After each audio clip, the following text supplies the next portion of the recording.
Global setup સાથે જોડાયા છે સહયોગી Neeraj Khansara. Neeraj, good morning. US માર્કેટમાં તો ગઈકાલે ટ્રેડિંગ હોલિડે, પરંતુ ઓવરઓલ સંકેત છે કઈ રીતે વૈશ્વિક બજારો હાલ આપણને આપી રહ્યા છે? જી, તમે જેમ કહ્યું તેમ જૂનટીન્થ હોલિડેને કારણે ગઈકાલે અમેરિકાના બજારો તો બંધ હતા, પરંતુ આજે સવારે જે આપણને યુએસ ફ્યુચર્સની અંદર કામકાજ જોવા મળી રહ્યું છે ત્યાં થોડુંક મિશ્ર કારોબાર છે. એટલે હજી ત્યાંથી પણ કોઈ આપણને આજના દિવસમાં ક્લિયર સંકેત મળી નથી રહ્યા, એટલે એના પર તો એક ખાસ ધ્યાન રાખીશું.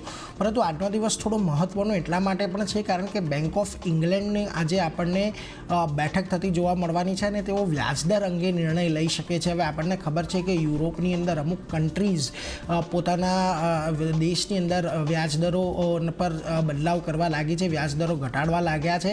એટલે હવે અહીંયાથી એક જે વૈશ્વિક ફિનોમિના બની રહ્યું છે એના પર એક ખાસ નજર રહેવાની છે. અને બેંક ઓફ ઇંગ્લેન્ડ માટે એટલા માટે પણ મહત્ત્વનું છે કારણ કે જુઓ, આવતા મહિને ત્યાં આગળ પણ એક મોટી ચૂંટણી વડાપ્રધાન પદ માટેની આવવાની છે.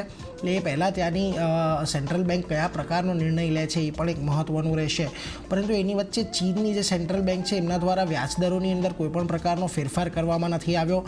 ત્યાં આગળ જે 1 વર્ષની લોન છે એના દર જે છે 3.45% પર યથાવત રાખવામાં આવ્યા છે અને 5 વર્ષની જે લોન છે એના પર જે દર છે એ 3.95% જેટલા અત્યારે યથાવત રાખવામાં આવ્યા છે. એટલે ત્યાં કોઈ બહુ મોટો ફેરફાર આપણને જોવા નથી મળી રહ્યો. બીજી તરફ યુકેની અંદર મોંઘવારી ઘટતી જોવા મળી છે. યુકેમાં ફુગાવો થોડો ઘટ્યો છે. મે મહિનામાં મોંઘવારી દર 2% પર આવ્યો હતો અને જુલાઈ 2021 પછી ફુગાવો છે તે આપણને નીચલા સ્તરે ખાસ કરીને જોવા મળી રહ્યો છે. બેંક ઓફ ઇંગ્લેન્ડનો મોંઘવારી દરનો લક્ષ્ય પણ 2% છે.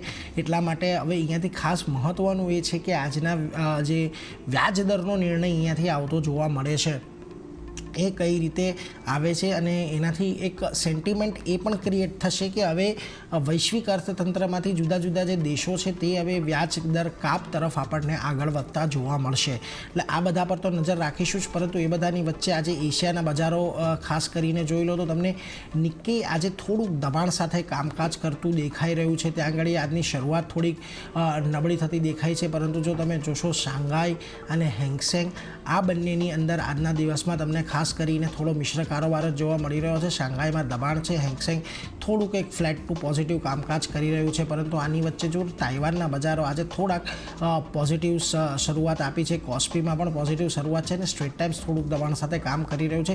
એટલે એશિયાના બજારોથી પણ આજે આપણને મિશ્ર સંકેતો છે.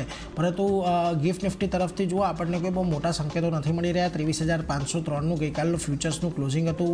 અત્યારે 527ના ગિફ્ટ નિફ્ટી ઇન્ડિકેશન આપી રહ્યું છે. એટલે 20-25 પોઈન્ટ જેટલી જ મજબૂતી જોવા મળી શકે છે. પરંતુ આજના દિવસમાં ખાસ હવે એ જોવાનું છે કે આજે વીકલી એક્સપાયરી છે નિફ્ટીની અને કઈ રીતનો કારોબાર અહીંયા આપણને થતો જોવા મળે છે. કારણ કે હવે અહીંયાથી 22,300-400 એક મહત્ત્વનો સપોર્ટ નિફ્ટી માટે બની રહ્યા છે અને ઉપરમાં હજી પણ આપણે 23,300-400 એક મહત્ત્વના સપોર્ટ બની રહ્યા છે અને ઉપરમાં હજી 23,800ની ઉપર આપણે એક લક્ષ્ય રાખીને ગઈકાલથી ચાલી રહ્યા છે. એટલે આજે 23,600ની ઉપર કેટલું કારોબાર કરે છે એના પર આપણે ખાસ મહત્ત્વનું રહેશે. પરંતુ શરૂઆત આજે થોડીક મિશ્ર જ રહેતી જોવા મળી શકે છે. જી, તો ઓવરઓલ